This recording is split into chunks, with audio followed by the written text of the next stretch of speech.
싱킹 브릿지 타임즈 2024년 12월 10일자를 진행하도록 하겠습니다.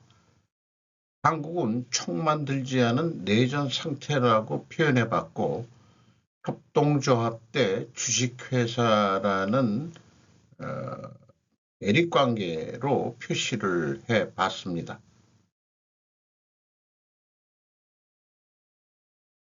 오늘의 편집 내용 제목들이 되겠습니다.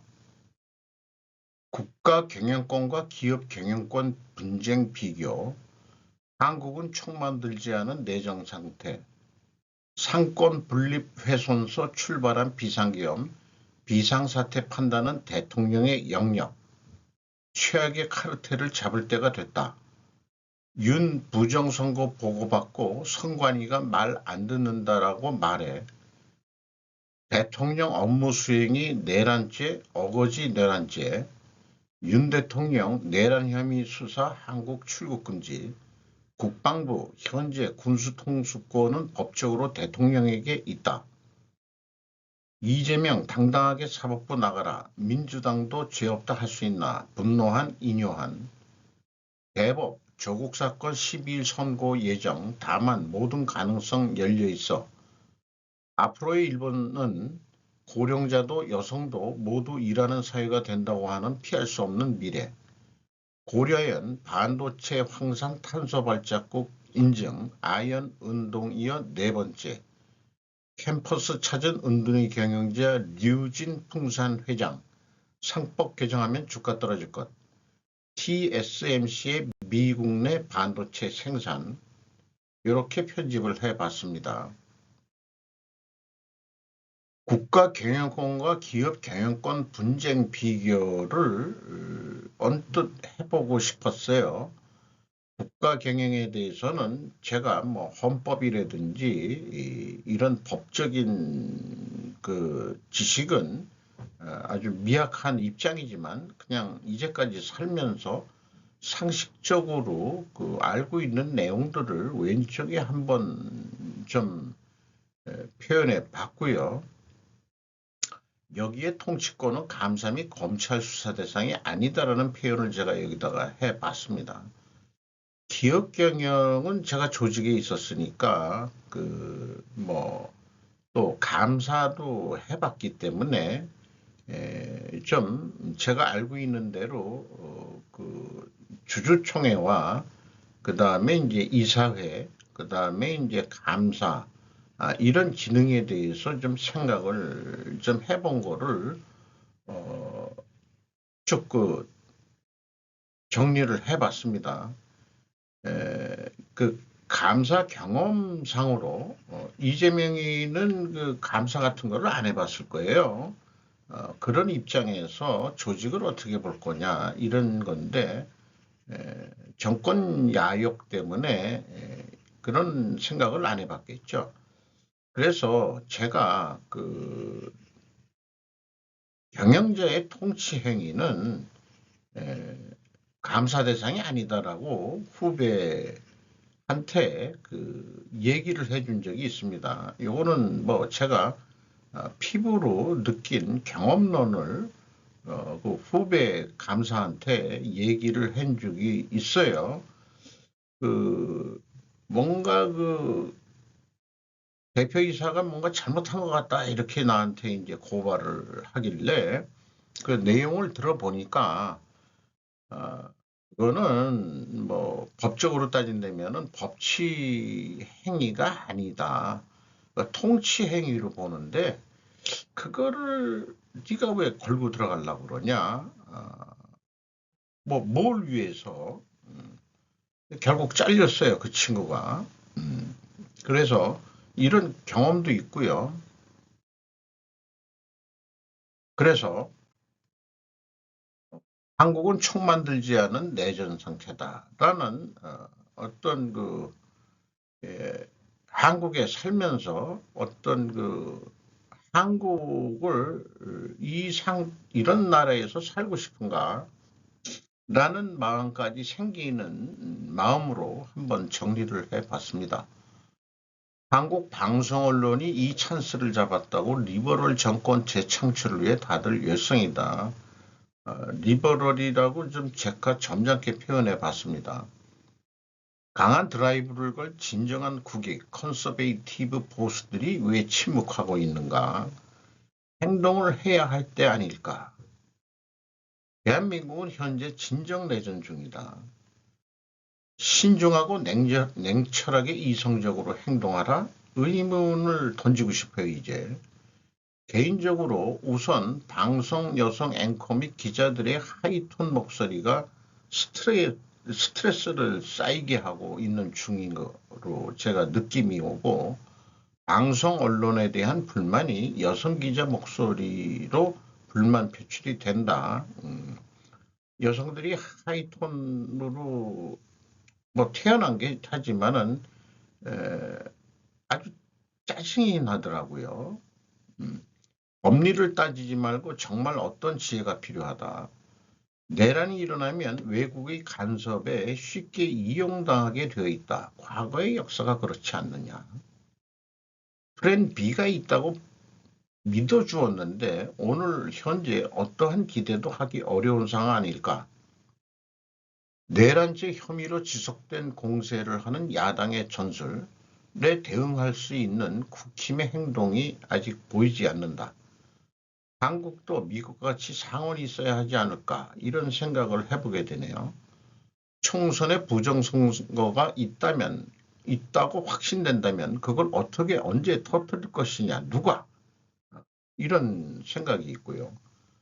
하자에 있는 인간이 대통령이 되면 조정하기 쉬운 바지사장밖에 되지 않는다. 마누라 리스크, 윤통의 그 리스크죠. 진영 논리 싸움이 아니라 현재의 다툼은 문키즈 친미파와 이재명 친중파의 대립이라고 정의해 볼 수도 있지 않습니까? 문이 친미파라고 정의된다면 그 5년 동안의 행각은 친중인지 친민지 헷갈리게 되고 인선관계라든지 이런 여러 가지를 보면은 그렇지만은 전반적으로는 결국은 그 친미로 분류돼야 되지 않겠냐라는 그런 판단이 있다고 합니다. 제 견해가 아니고. 옳고 그름은 이제 떠난 힘의 논리가 작동하고 있을 뿐이다. 뼈내 일진들의 싸움판 같은 수준밖에는 보이지 않는다. 누가 더 정의로운가를 어떻게 알 수 있는가? 매국 간첩들한테 너 매국 간첩이지 한다고 물어보더라도 간첩이 내가 간첩이라고 하겠는가? 이런 생각도 해보게 되고요.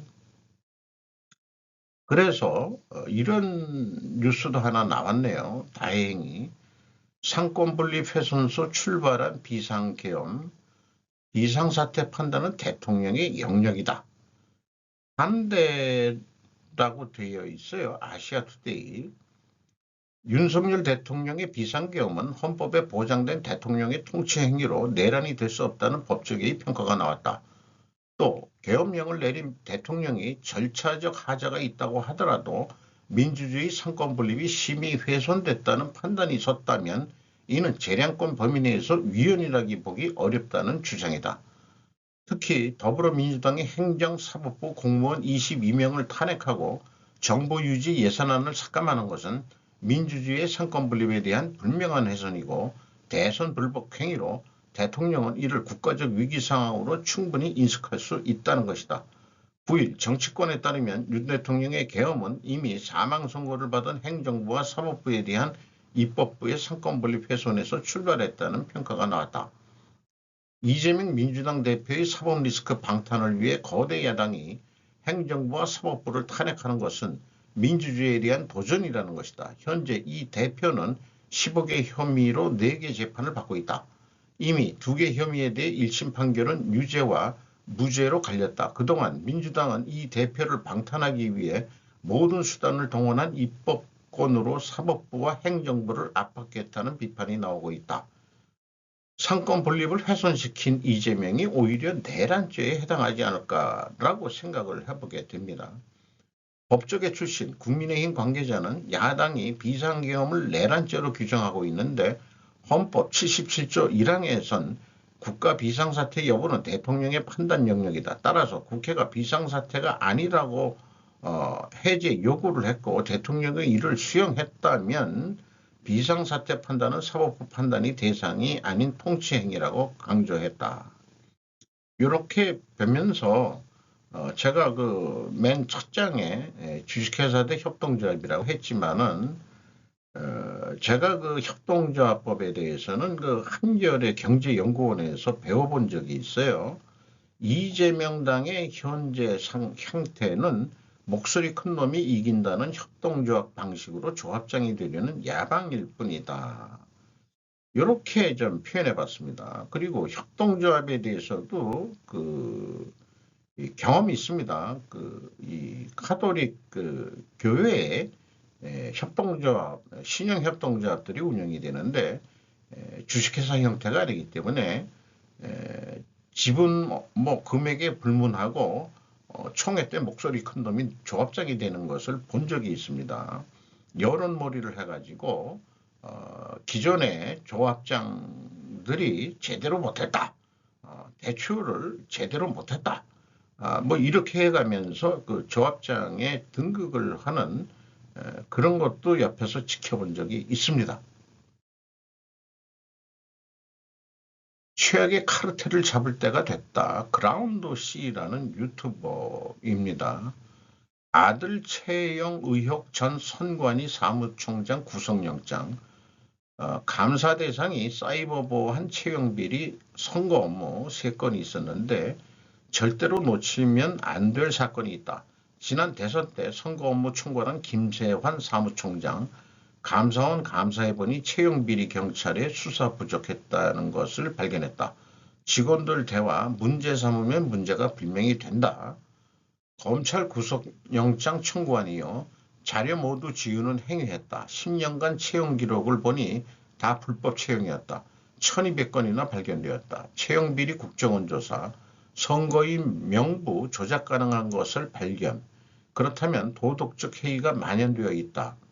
대법관이 선거위원장 돌아가면서 하는 게 한국이다.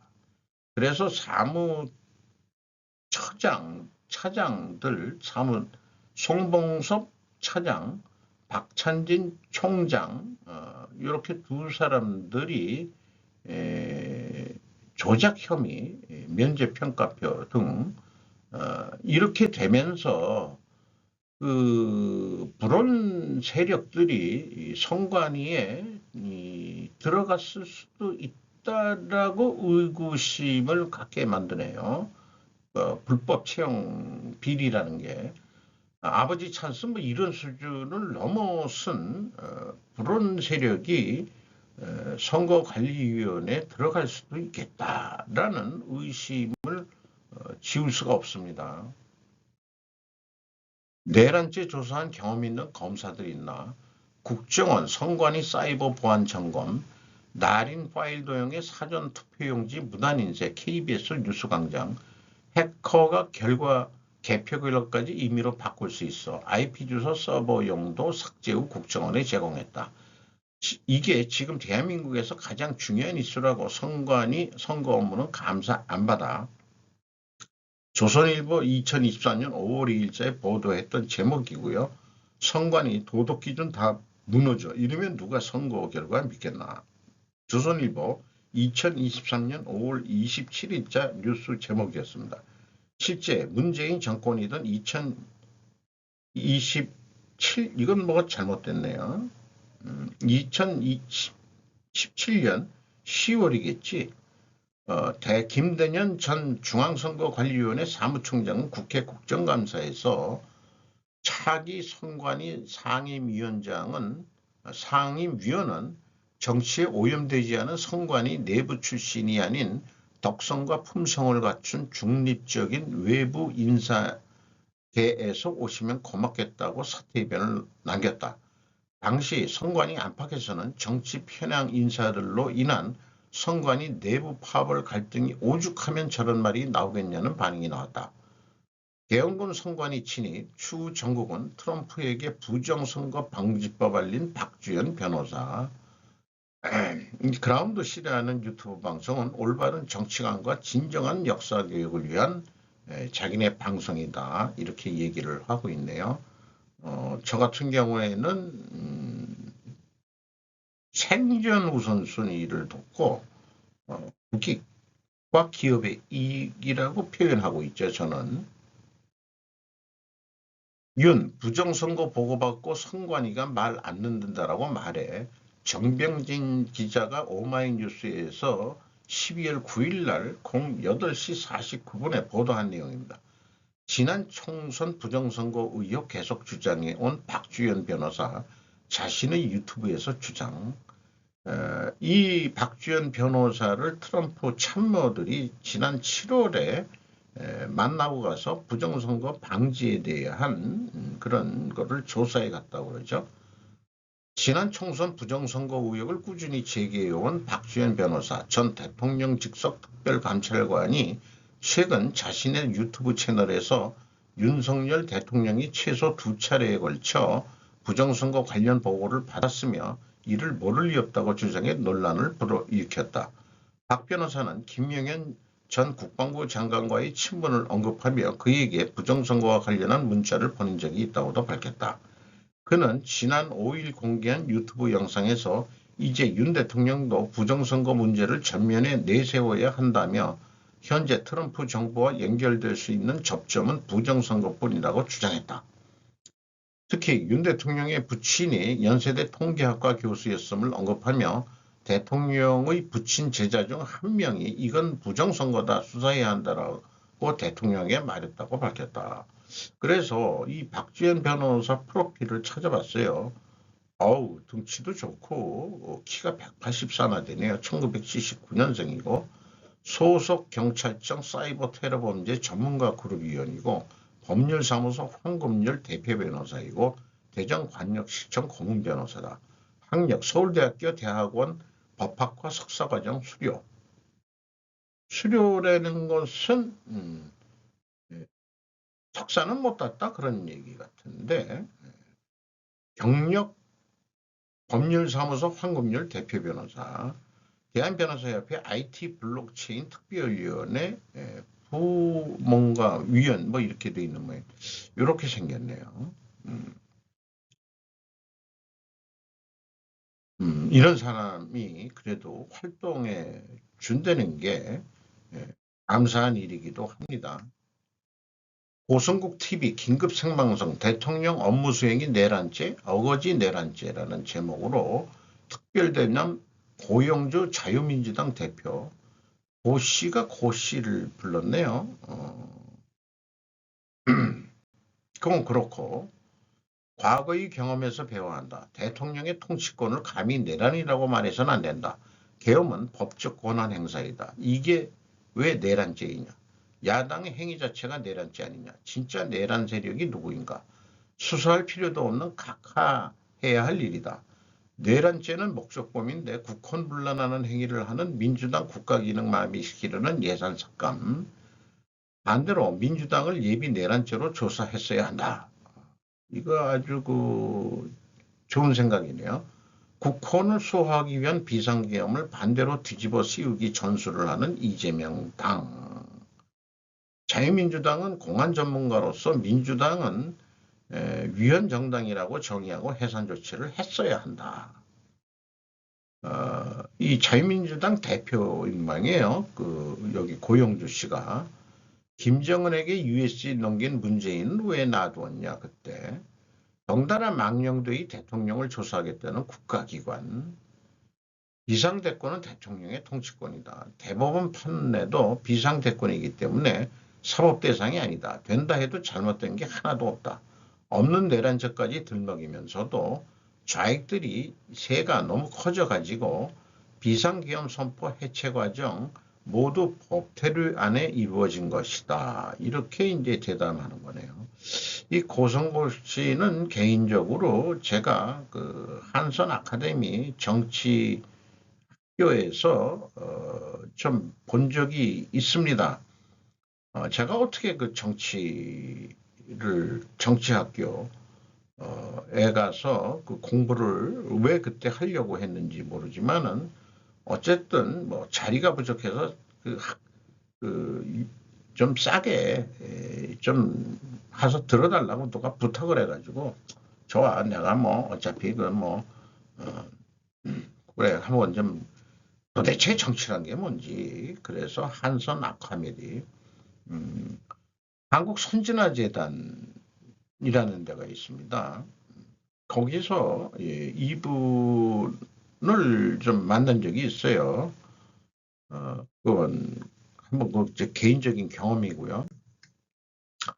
윤 대통령 내란 혐의 수사 한국 출국 금지 지지통신 외신부 이게 뭐 제목만 가지고 충분할 것 같고요. 비상계엄 선포 및 해제가 헌법 테두리 안에서 모두 이루어졌는데 어찌 그게 내란 혐의냐. 법치의 한계를 느끼지 않을 수 없다. 마피아의 물리적 전쟁도 이렇지는 않을 룰이 있을 것이다. 라고 비유를 해보고 싶네요. 국방부 헌재 군 통수권은 법적으로 대통령에게 있다. 양지호 조선일보에서 12월 9일 14시 23분에 보도를 했습니다. 국방부가 현재 군수통수권은 대통령에게 있다고 9일 밝혔다. 전시 상황 시 개헌 선포권이 누구에게 있느냐는 질문에 대해서 선포 권한이 지금 달라진 것은 없는 것으로 안다고 했다. 내란 속의 피의자가 국군 통수권을 가져도 되는가라는 물음에는 법적으로 권한이 현재 통수권자에게 있다라고 재차 답했다. 윤 대통령은 현직 대통령 직위를 유지한 상황에서 검찰의 내란 혐의 피의자로 입건된 상태다. 윤 대통령은 지난 7일 담화에서 향후 국정 운영은 우리 당과 정부가 함께 책임지고 해나가겠다고 말했다. 하지만 국군 통수권, 선전포고권, 개헌 선포권 등은 헌법에 명시된 이른바 비상대권은 여전히 대통령에게 있다. 비상대권이 어찌 내란죄로 몰아가는지 여기에 부안해동하는 언론과 검찰 수사본부 그러니까 검찰 애들은 또 뭐 위에서 시키니까 뭐 하고 있는 걸지도 모르죠. 근데 공수처가 윤체포 검토 질문에 모든 법적 가능성 검토 이민준 유정헌 기자가 또 보도한 내용입니다. 비상계엄 선포 사태를 수사 중인 고위공직자범죄수사처가 윤석열 대통령의 체포 여부까지 포함해 모든 법적 가능성을 검토하겠다고 9일 밝혔다. 이 차장은 비상계엄 수사에 뒤늦게 참전한 것 아니냐는 취지인 질문에 동의할 수 없다고 했다. 다만 검찰과 경찰이 공수처의 이첩 요구사항은 받아들이지 않더라도 처벌 저항이 없다. 공수처도 야당 애들이 만들자고 해서 만들었던 건가요? 이재명 당당하게 사법부 나가라. 민주당도 죄 없다 할 수 있나. 분노한 인요한. 엄청나게 비열하게 몰아붙인 야당. 노동계 일부 3명 북측 지력받은 사건도 있고 조국 이재명 마치 애국지사나 열사처럼 행동하는 거 매우 불쾌하고 못마땅하다. 한마디로 비상한다. 개인의 이익보다 국가의 이익을 먼저 생각하라. 자, 이 국가의 이익 저하고 생각이 같네요. 문재인 정권 때 마녀사냥 당했던 게 나이다. 내 잘못을 남에게 전가하지 말라. 자신의 죄를 다른 것으로 덮으려 하지 말라. 우리 집안의 4대 한국에서 많은 고초를 겪었지만 이 나라가 더 합리적이고 또한 당도 그렇게 될 것이라 믿는다. 이렇게 했네요. 대법 조국 사건 12일 선고 예정. 다만 모든 가능성 열려 있어. 이현승 조선비즈에서 12월 9일 10시 41분에 보도를 했네요. 대법원은 조국 혁신당 대표 상고심은 예정대로 오는 12일 선고가 진행될 예정이라면서 다만 선고 기일까지는 모든 가능성이 열려 있다고 밝혔다. 이 모든 가능성이 열려 있다는 거에는 무슨 뜻인지 저는 이해하기는 어렵고 조 대표는 자녀 입시 비리 청와대 감찰무마 등의 혐의로 기소돼 1, 2심에서 징역 2년을 선고받았다. 오는 12일 상고심에서 징역 2년이 확정되면 조 대표는 의원직을 잃고 수감 생활을 시작하게 된다. 정당법에 따라 당원 자격도 상실해 당 대표직에서도 물러나야 한다. 조 대표 측 변호인의 법무법인 KNC와 법무법인 LKBN 파트너스는 4일 대법원에 선고기일 연기 신청서를 제출했다. 조 대표는 윤석열 대통령이 3일 비상계엄을 선포하며 발생한 사태를 수습하기 위해 선고기일을 연기해달라고 한 것으로 알려졌다. 요거 그런 거 이용해서 지 면피하려고 그러는 거네요. 중퇴제한 시기인데 조 대표에 대해 무리한 선고기일을 진행할 필요가 있는지 검토해달라고 요청했었다. 너도 목에 가야지. 이거보다도 조국이는 그 펀드 뭐 이런 것도 좀 의혹이 많다며요. 그렇게 되는데 앞으로의 일본은 고령자도 여성도 모두 일하는 사회가 된다고 하는 피할 수 없는 미래. 사카모토 다카시의 그 어떤 미래 연평가 이런 게 있는데 현대 비즈니스가 시리즈로 내고 있네요. 보도를. 예상 세 번째 겁니다. 노동 참여는 한계까지 확대된다. 앞으로 저출산 고령화의 진전에 따라 국가 재정 상황이 악화되면서 공적여금 및 급여 수준이 축소돼 가면 고령자의 노동 참여는 점점 더 확산될 것으로 보인다. 나쁜 일만 생기는 것은 아니다. 인력 부족이 심화되는 미래에는 고령자도 비교적 높은 임금으로 일할 가능성이 높아지기 때문이다. 임금 수준이 상승하는 장래에는 특별한 능력을 가지지 아니한 사람이라도 무리가 없는 범위 내에서 일하면 그에 상응하는 노동 수입이 벌어들이는 것이 가능해진다. 앞으로의 시대에는 일하고 싶어도 일할 수 없는 사람이나 고액의 예저금을 저축하고 있는 일부 자산가를 제외한 모든 사람이 노동시장에 편입되어 갈 것으로 생각된다. 인구 감소 경제에서는 노동자의 희소성이 높아지는 가운데 시장 메커니즘이 한계까지 노동 참여를 확대시키도록 재촉가는 것이다. 이런 연구들이 우리나라에도 지금 초고령 사회가 일본이 먼저 들어갔고 우리가 2025년 내년부터 얼마 안 남았죠. 초고령 사회로 진입한다는데 인구 감소 때문에 경제 하락을 걱정하는 것은 기업 사용자 입장이다. 근로자 입장에서는 인구 감소는 고임금을 받을 수 있는 기회다. 따라서 인구 감소는 노동자 입장에서는 환영할 일이다.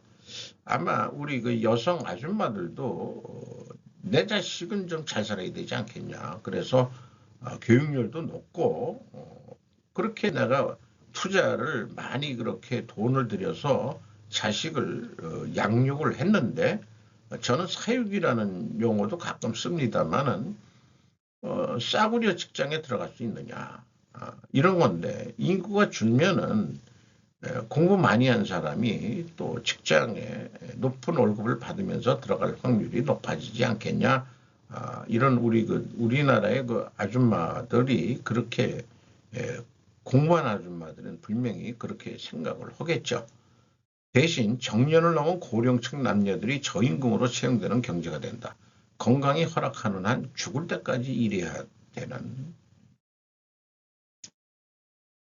아니 뭐 저 같은 경우는 뭐 그 일자리도 없을 뿐더러 또 일할 수 있는 제가 그 신체적 한계도 느끼기 때문에 뭐 우리 일본이 그렇다는 얘기죠. 우리나라는 아직 그런 건 아니고요.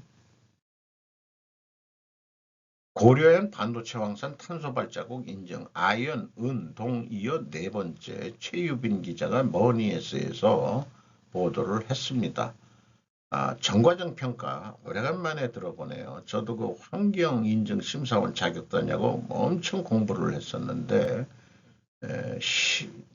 전공이 아니돼서 두 번 시험을 봐가지고 간신히 패스한 적이 있습니다.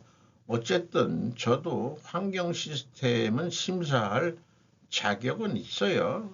근데 매년 업데이트를 또 해야 된다는 무리한 요구 조건도 있고 인증기관이 지들도 유지해야 되니까 보수교육 받아라 뭐 이런 것도 있기는 합니다. 어쨌든 탄소 발자국 카본 푸트프린트라고 얘기를 하죠.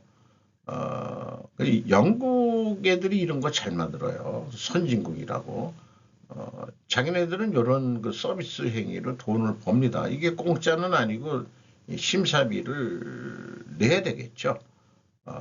그래서 이게 영국 애들이 정부에 의해 설립된 기후변화 대응 및 탄소 감축 자문기관이다.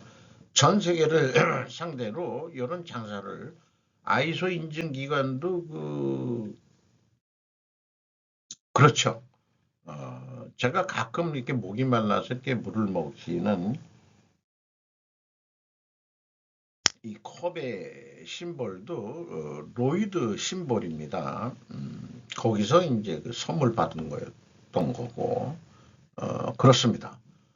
자관 탐 커버로지 카본 트러스트 인증본부 이사는 고려인이 향후 비철금속 기업들이 제품의 탄소 발자국을 관리해 나가는데 모범이 될 것이라. 돈을 들여서 어디서 본 듯한 사람인데 김기준 김기준 예 아이수 심사를 해봤거든요. 캠퍼스 처진 은둔의 경영자 류진 풍산회장 3법 개정하면 주가 떨어질 것. 김중석 파이낸셜 뉴스 2024년 11월 26일 거를 제가 가져왔습니다. 류진 회장, 한경업 회장 연임 의지 필요, 트럼프 2기 무역 적자 이슈될 것 대안 만들어야 칩스법 IRA 폐기 가능성은 낮다. 북중러 대응 위해 한미일 FTA 체결도 좋은 아이디어다. 이런 거 되면 좋을 텐데. 부시 부자 비롯 미국 정계와 인사와 각별한 인연. 요게 이제 사실은 더 궁금해요. 인기 비결은 농담, 음식, 와인. 이 대학교 이게 어느 대학 가서 했나? 서강대네요. 서강대가 근혜 언니가 나온 데죠. 표면에 드러나지 않을 뻔 한미 정치 경제 관계의 징검다리 역할을 하는 거로 저는 인식을 하고 있고 이분이 비상계엄에 대해서 어떻게 반응하고 있을까라고 궁금해지네요. 경제계 자본시장 개정 정보안의 긍정적 일부 논의 필요. 김수현 이데일리에서 12월 2일 날 보도한 내용입니다. 상법 대신 자본시장법 개정엔 핀셋법안의 경제계 긍정적 이미 저도 소개를 했었고 기업 인수 합병 시 적정가치 평가 절차 기준 규정 이사회 운영 관련 행동규명 법제화 등 추가 논의 필요. 상법 개정 대신 합병 분할 시 이사회가 주주의 이익을 보호하기 위해 노력해야 한다는 내용이 담긴 정부의 자본시장법 개정안에 대해서는 경쟁에는 긍정적으로 평가했다. 다만 주주의 정당한 이익보호 의무 조항에 대해서는 심도 있는 논의가 더 필요하다고 봤다. 운영의 안정성인 운영을 위한 규범 등이 검토돼야 된다는 입장이다. 이렇게 돼 있는데 한마디로 경영층 실제 이 회사를 세웠던 사람들의 주주의 권익은 도대체 뭐냐? 내가 힘들어서 장사해가지고 대한민국 경제 발전에 나는 기여했다고 생각하는데 왜 자꾸 이렇게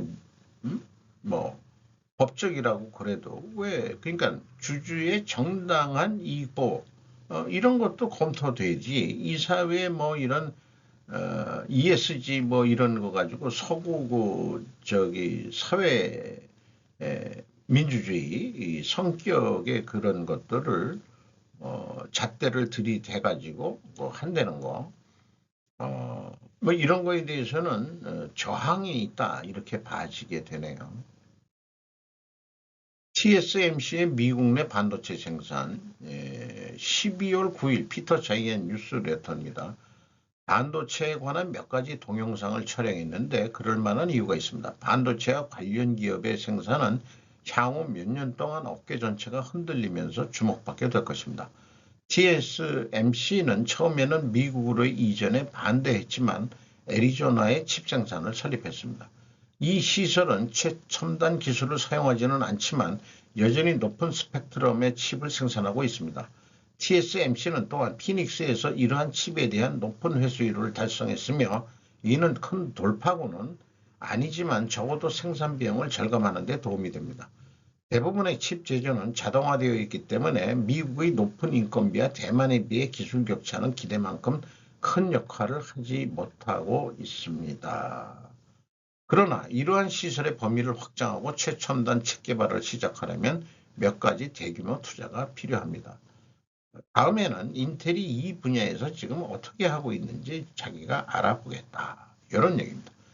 이상 12월 10일자를 마치도록 하겠습니다.